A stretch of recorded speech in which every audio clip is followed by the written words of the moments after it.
사건의 이면을 읽고 뉴스의 맥을 짚는 방송 시사인 팟캐스트 시사인싸 3부를 시작하겠습니다.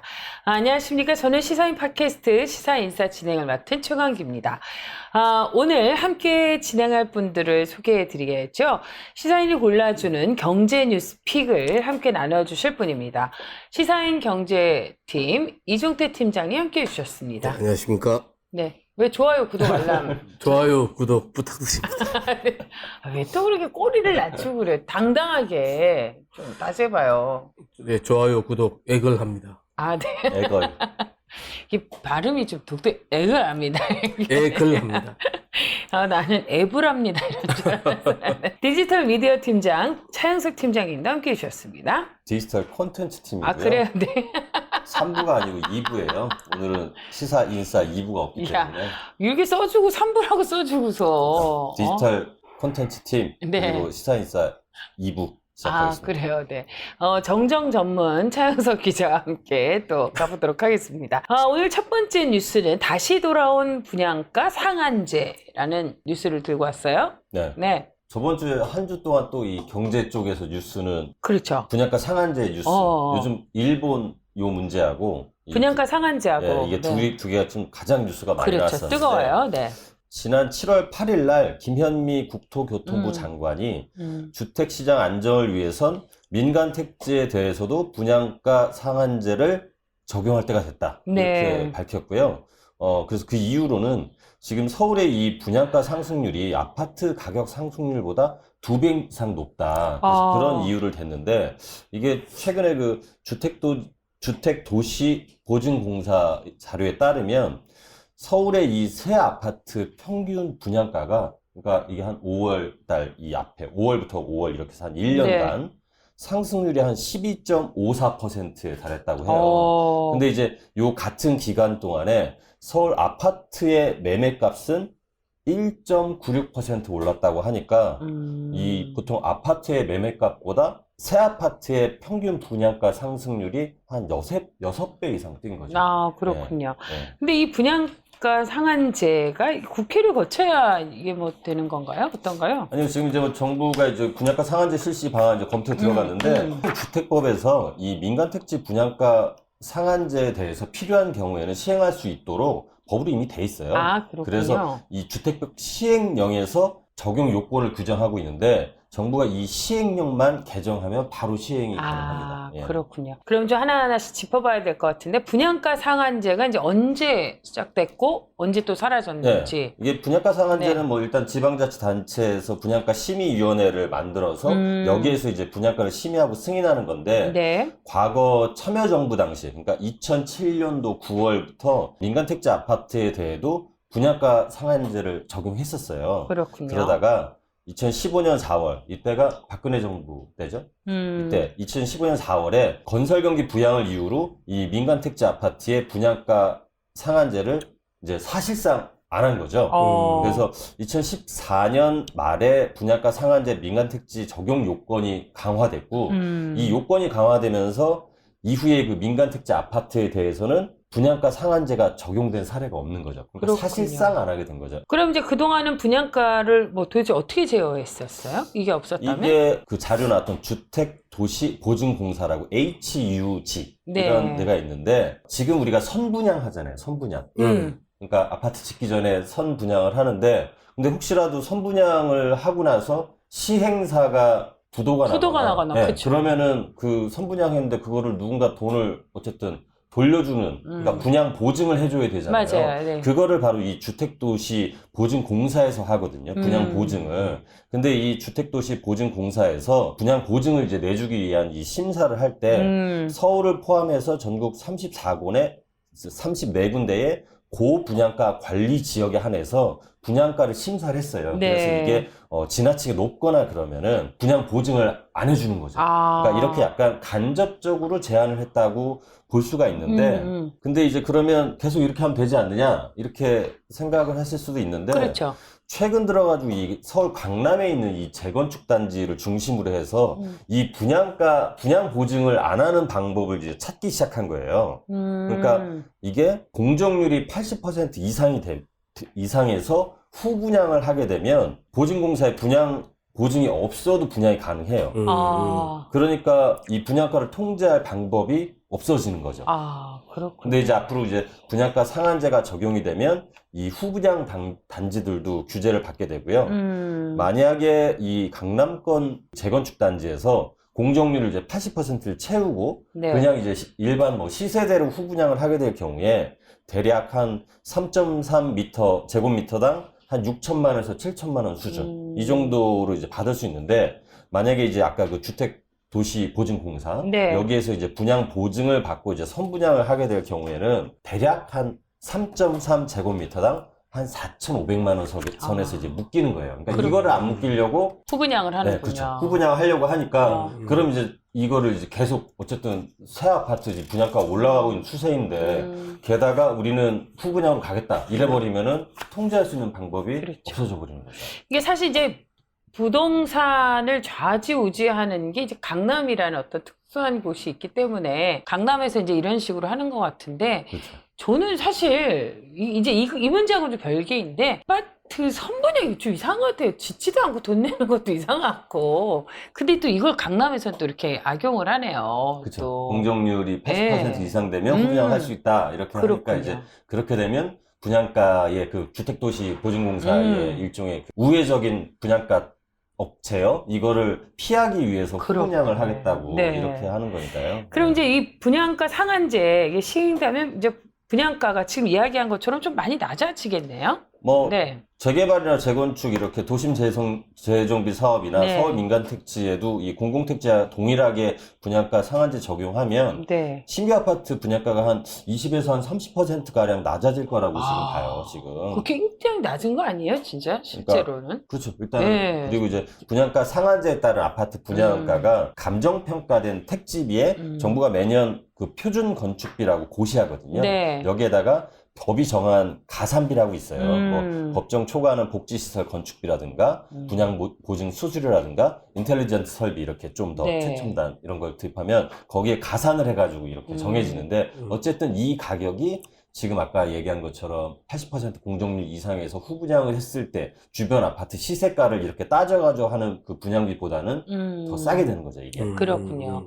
그러니까 이 분양가 상한제가 있으면 주택을 구입하고자 하는 실수요자들에게는 굉장히 이제 조금 더 이렇게 뭔가 희소식이 되겠네요. 20, 30% 정도 낮아지니까 일단 분양가 자체가 이제 낮아지니까. 예. 그런데 이제 분양가 상한제의 부작용도 있다고 해서 우려하는 분들이 있는데 어떤 부작용이 있을까요? 뭐 이제 주택 사업 자체가 위축되고 공급 물량이 감소될 거다. 그리고 이제 분양가가 이제 낮아지면 주변 아파트보다 이제 시세 차이가 생기는 거잖아요. 네. 그러니까 청약하려는 사람들이 이렇게 몰려서 왜 로또 아파트, 로또 청약 뭐 이런 얘기 있잖아요. 그러니까 이런 얘기들을 좀 저기 하는데 일단 분양 받았다 되팔죠. 그 사이에 이제 중도금 치르기 전에 뭐 이런 식으로 해서 그 차익을 누리는 분들이 있었죠. 그렇죠. 네, 옛날에 네. 이제 그 이제 분양가 자체가 그렇죠. 주변 아파트보다 네, 낮으면은 네. 뭐 그리고 이제 건설업자의 시각에서 보면은 이제 분양가가 낮아지면 자재도 뭐 싼 거 쓰고 그다음에 그렇죠. 이제 아파트에 누가 이제 하려고 하느냐 그래서 이제 공급이 줄어들고 공급이 줄어들면 이제 오히려 가격이 아파트 가격이 올라가죠. 올라간다 이런 네, 이제 네, 논리예요. 네. 그래서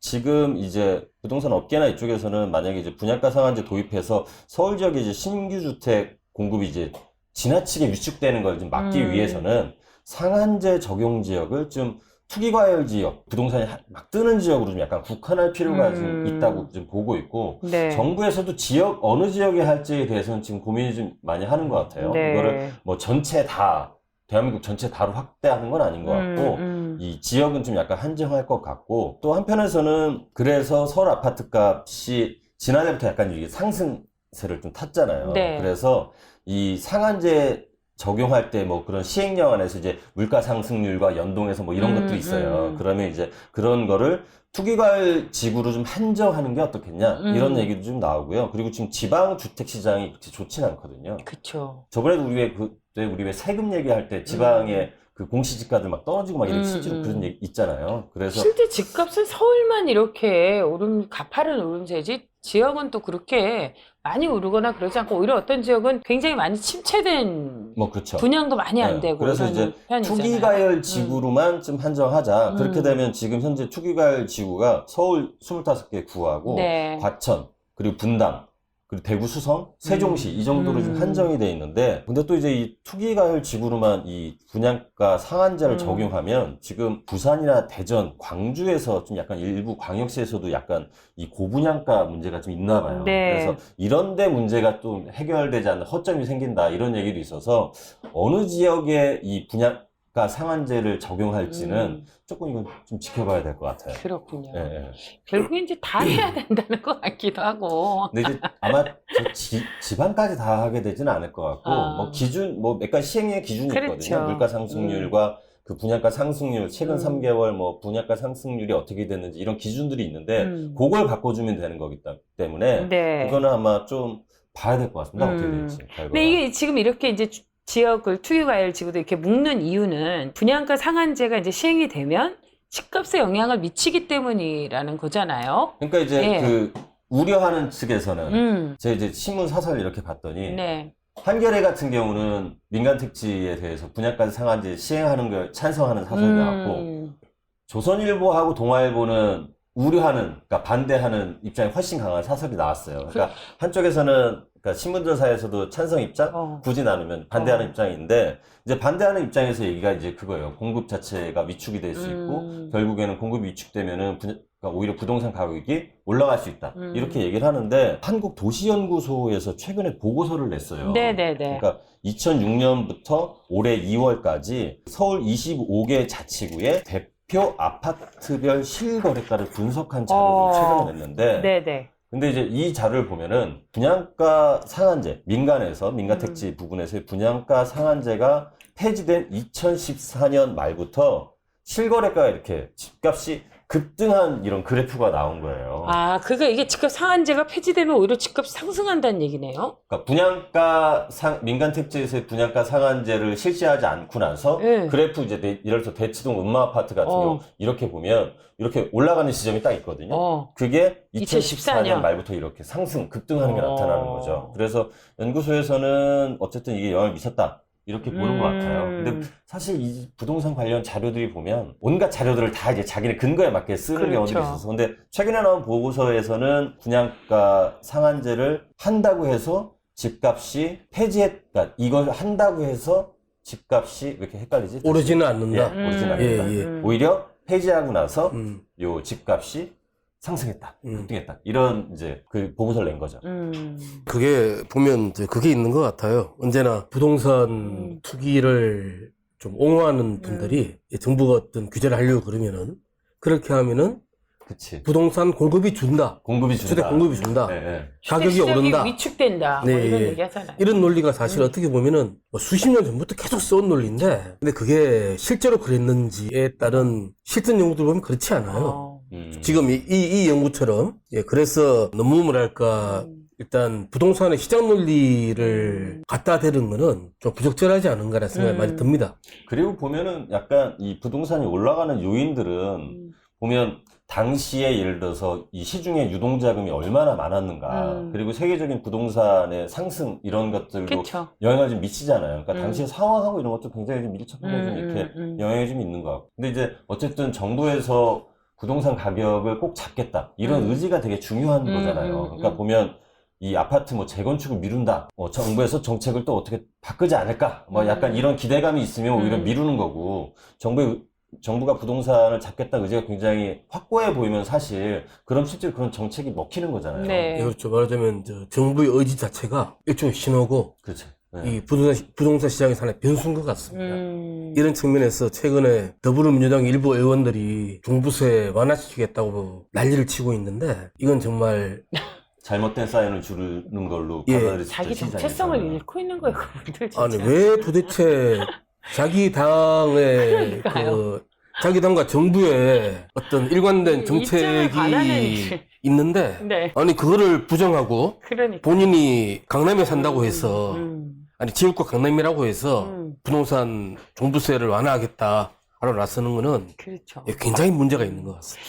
그러니까 이게 부동산이야말로 가장 가장 치열하게 정부와 시장이 이렇게 맞닥뜨린 것 같아요. 특히 시장이라고 해도 강남의 일부에서 강남 이렇게 그 여성 뭐 이렇게 강남의 시장에서 움직이가 어디 한번 해보려면 해봐 이런 식으로 그 참 어려운 문제인 것 같습니다. 부동산 문제. 그러니까 이게 참 쉬운 문제가 아닌 것 같아요. 요즘 막 9억 원 초과하는 주택에 대해서는 중도금 대출이 금지돼 있잖아요. 지금 9억 원 초과하는 주택은 중도금 대출이 금지돼 있기 때문에 사실 이런 아파트를 분양받으려면 결국에는 현금이 많은 사람들이 신청할 그래요. 수가 있는 거예요. 네. 지금 상황에서는. 근데 이제 그래서 지금 이제 이번 조치 관련해서 이제 로또 아파트 우려한다 이제 이런 얘기도 좀 나오고 있는데 그래서 정부에서 지금 이제 이 전매 제한을 좀 약간 강화할 걸로 그렇죠. 보여요. 그래서 김현미 교통부 장관도 7월 12일 날 국회에 나와서 전매 제한 확대하겠다는 뜻을 밝혔는데 검토하고 있는데 현재 지금 투기 가열지구 분양가 같은 경우는 주변 시세 그러니까 분양가가 주변 시세의 70% 미만이면 4년간 70% 이상이면은 3년간 전매가 지금 금지되고 있거든요. 그리고 공공택지 같은 경우에는 시세와 분양가의 격차에 따라서 5년에서 8년 동안 전매 제한 기간이 지금 연동돼 있어요. 그런 식으로. 그래서 민간 택지도 이 시세 차익에 따라 그러니까 전매 제한 기간이 더 길어질 수 있는 거죠. 어쨌든 공공택지는 지금 공공택지에 짓는 분양하는 그 아파트들 같은 경우는 만약에 그 시세 차이 크면은 8년까지도 지금 전매 제한 기간이 있으니까 이 지금 분양가 상한제 이제 시작하게 되면은 이제 시세 차익이 얼마냐에 따라서 그렇죠. 전매 제한 기간을 지금 확대하겠다는 그런 지금 정부의 의지로 보여요. 네. 그래서 일단 제도가 시행이 아마 될 걸로 보이는데 지역을 어떻게 할 건지 그리고 전매 제한 기간은 얼마나 할지는 이건 좀 약간 나와 봐야지 알 것 같습니다. 분양가 상한제와 관련해서 그 뭐 염려하는 목소리도 있고 이걸 도입해야 된다라는 목소리도 이제 있는데요. 뭐 이 아직은 이제 정부가 이걸 고려하고 있다라고 발표를 했고 개정안이 이제 어떻게 이제 나오게 될지는 지켜봐야 되는데 한국도시연구소의 연구 결과 분양가 상한제가 폐지됐던 2014년 말부터 집값이 급등했다는 결과에 요거는 좀 우리가 주목해봐야 할 지점이 아닌가 이런 생각을 해보면서 부동산 이건 확실하게 잡아야 됩니다. 네. 그러니까 집값이 좀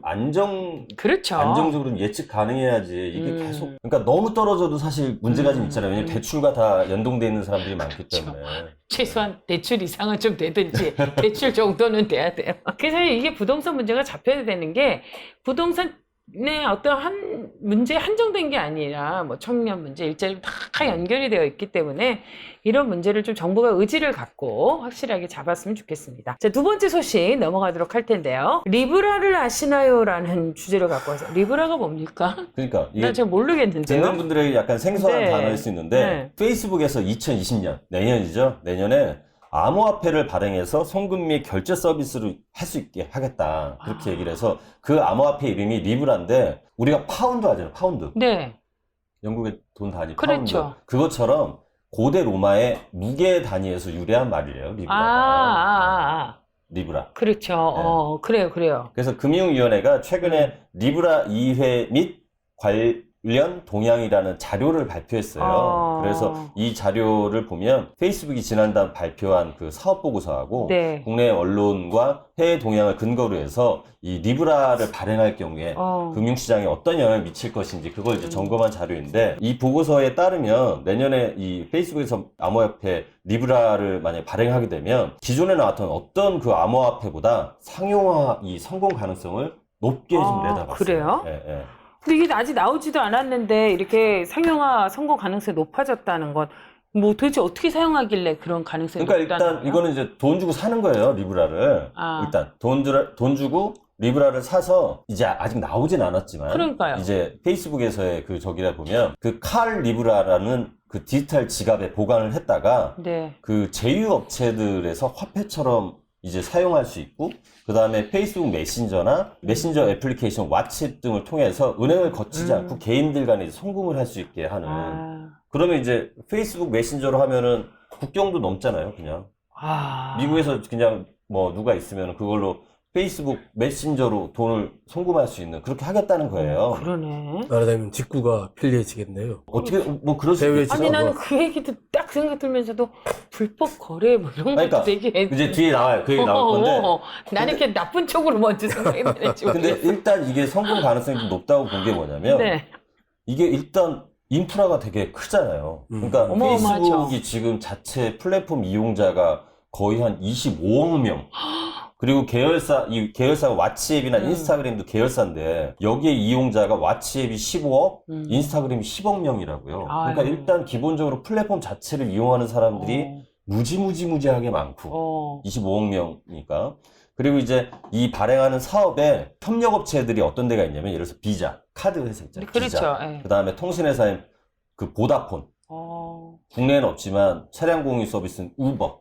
우버. 예. 그러니까 온라인 쇼핑인 이베이. 그러니까 예를 들어서 리브라로 이베이에서 결제가 가능하도록 되게 하게 만들겠죠. 결국에.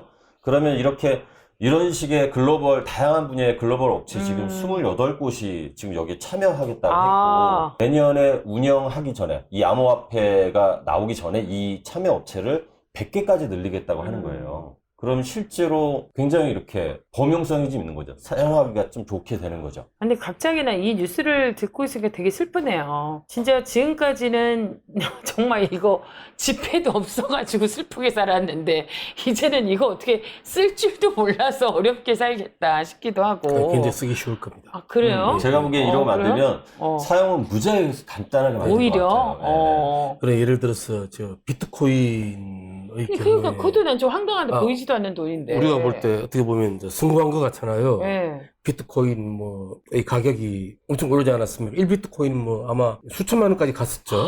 그렇죠. 예. 근데 이제 이게 문제가 이건 비트코인은 실패한 겁니다.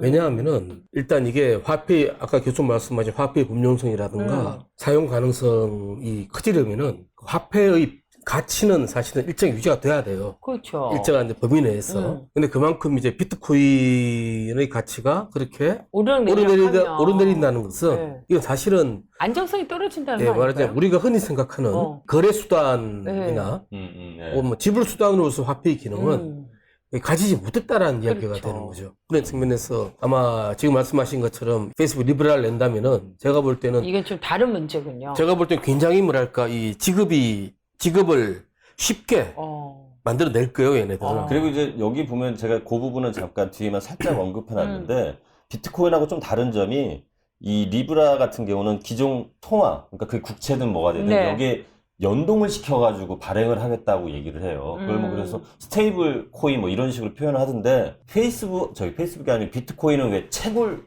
한다고 그랬잖아요. 네. 컴퓨터 여러 개 켜놓고서 막 그거를 연산을 계속 하게 되면은 비트코인을 얻을 수 있게 그 채굴이 가능하도록 했는데 리브라는 그렇게 하지 않겠다는 거예요.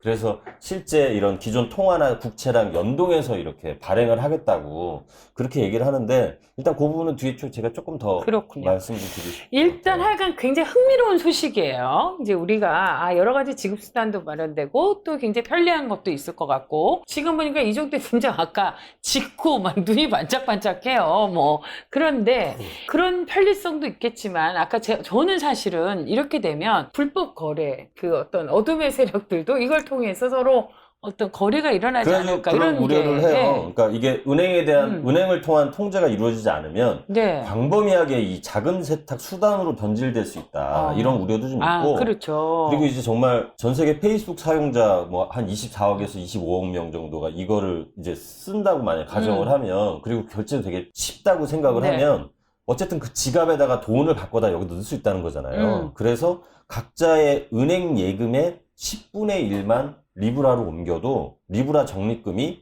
2조 달러. 우리 돈으로 2,356조 원이 글로 돈이 넘겨가 있는 거예요. 그러면 기존에 있는 은행에 돈을 가져다가 일로 넣기 때문에 기존 은행들의 지불 능력이 떨어지고 그렇겠네요. 대출금이 감소할 수 있다. 만약에 또 여기서 그런 상황에서 금융위기가 만약에 발생한다 그러면 사람들은 은행에서 돈을 빼가지고 리브라에다 이렇게 집어넣는 그런 뱅크런도 발생하면서 금융위기가 만약에 실제로 발생하면 위기를 더 증폭시킬 수 있다. 이거를 금융위원회에서는 그런 거를 우려를 하더라고요.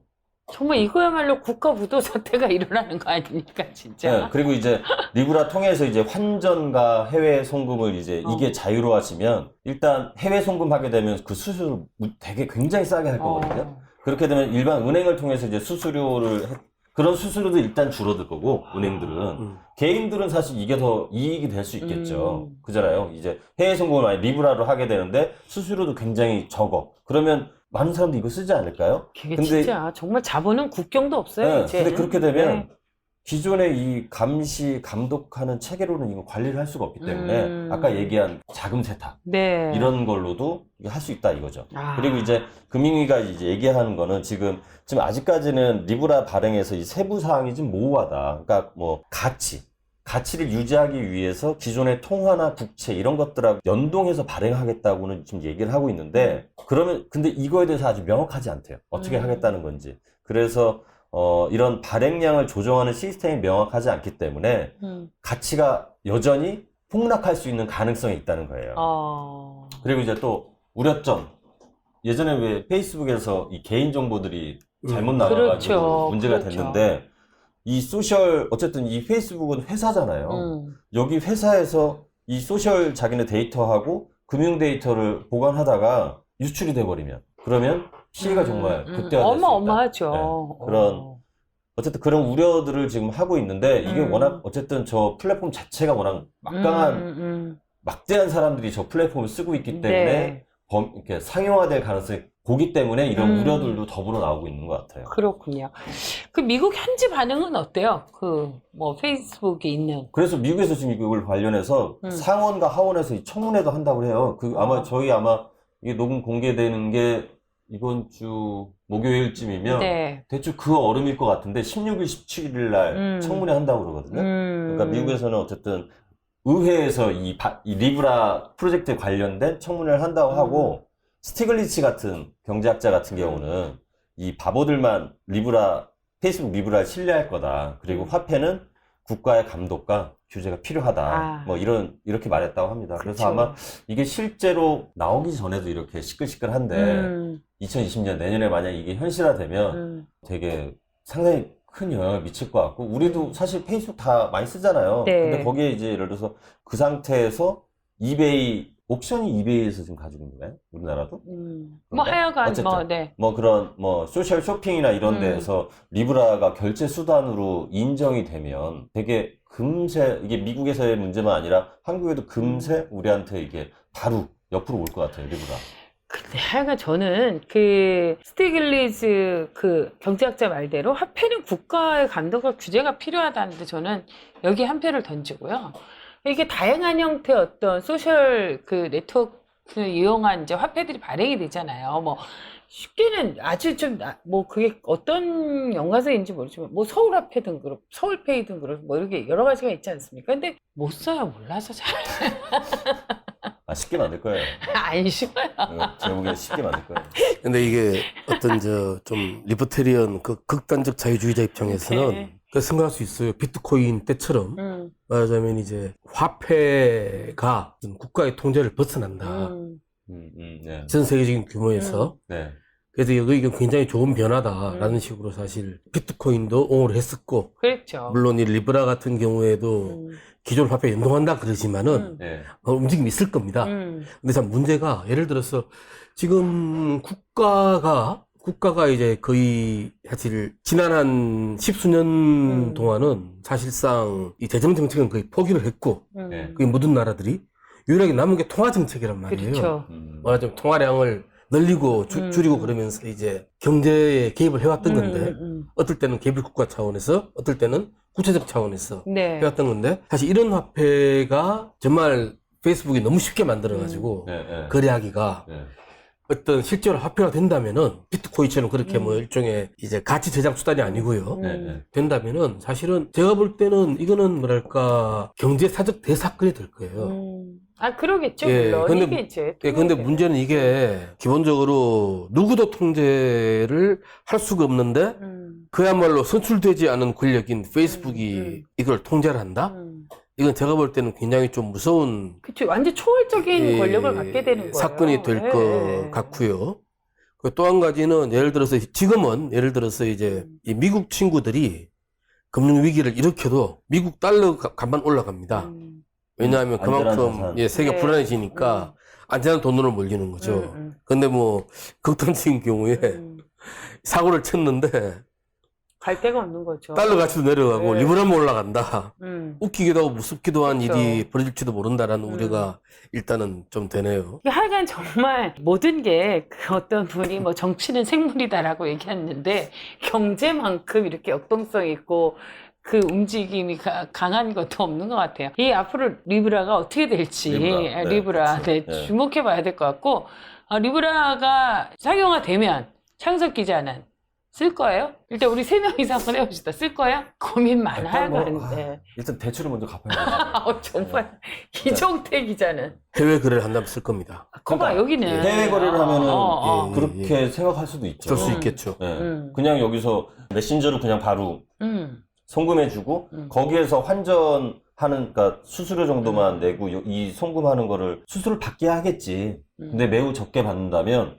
그럼 외국 나가 있는 사람들한테는 이걸 통해서 송금하려 하지 않을까요? 예를 들어서 뭐 아마존 같은 데서 뭔가를 구입하려고 그럴 때 사실 저는 그게 좀 꺼려지더라고요. 저 왜 신용카드 번호를 넣어주는 거 그게 좀 꺼려지더라고요. 근데 예를 들어서 만약에 이 페이스북 그게 된다라고 할 때 예컨대 뭐 그때 일단 그거를 페이스북 리브라를 사서 결제할 수 있다라고 하면은 굉장히 편해지는 거죠. 그렇죠. 그러니까 어쨌건 이게 이제 생활이 굉장히 편리해지고 또 결제 수단이 간편화되면서 뭐 이걸 이용하실 수 있는 분들에게는 굉장히 좀 혁신적인 방법이 아닐 수가 없지만 이야기한 대로 굉장히 염려스러운 일도 있어요. 그러니까 우리가 신용카드 한 장을 다 공개해야 될 때마다 좀 찝찝함이 있는 건데 이게 처음 시작할 때 어떨까 페이스북에 모든 정보를 다 등록해야 하고 공개해야 되는데 이게 진짜 안전하게 잘 관리되고 이 보안이 유지될 것인가 뭐 여러 가지로 보안 장치라든지 그거에 대한 여러 가지 염려 섞인 목소리를 해소할 수 있는 방안들이 나오지 않는다면 뭐 어떻게 될지 저는 조금 저는 좀 안정성을 추구하는 사람이라 페이스북은 사실 그쪽에서는 별로 신용할 만한 대상이 못 된다고 생각합니다. 그러니까 지난번에도 그동안 뭐 사고 많이 하고 있었어요. 있었잖아요.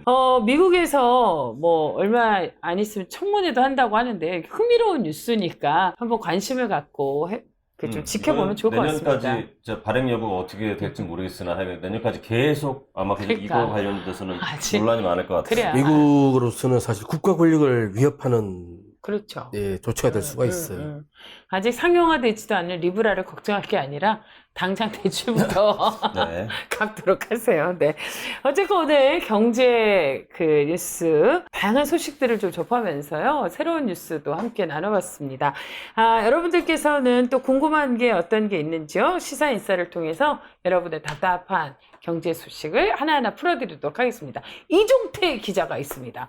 든든한 차영석 기자도 있습니다. 경제인싸 함께 해주시면 시원하게 풀어드리도록 하겠습니다. 그러니 여러분들께서도 좋아요, 구독, 알람, 화이팅! 고맙습니다.